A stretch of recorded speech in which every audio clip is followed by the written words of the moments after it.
Once again, material science is making the news, and today we are talking about Minnesota. Our neighbors to the north have a problem. By the northeast tip of the state, near the Canadian border, there is some of the most pristine wilderness in the country, the Boundary Waters Canoe area. Unfortunately, the same area also has a lot of very sought after minerals underground. We're talking about copper, nickel, and some precious metals like platinum.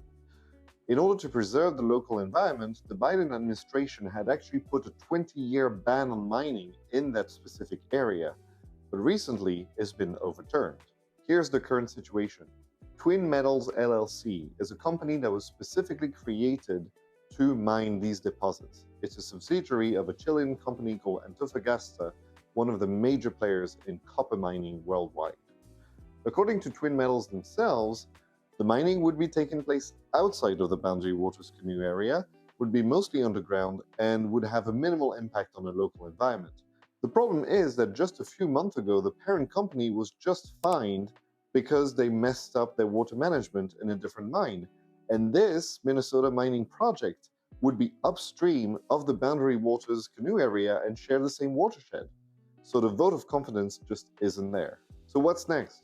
Well, right now, Twin Metals actually has a mining lease in Minnesota, but that lease can be canceled by the state, specifically by the Department of Natural Resources, the DNR. So now the ball is in their court, and I encourage you to contact the DNR and read about them to see what their current stance is on the matter. I will leave some contact info in the description of this video.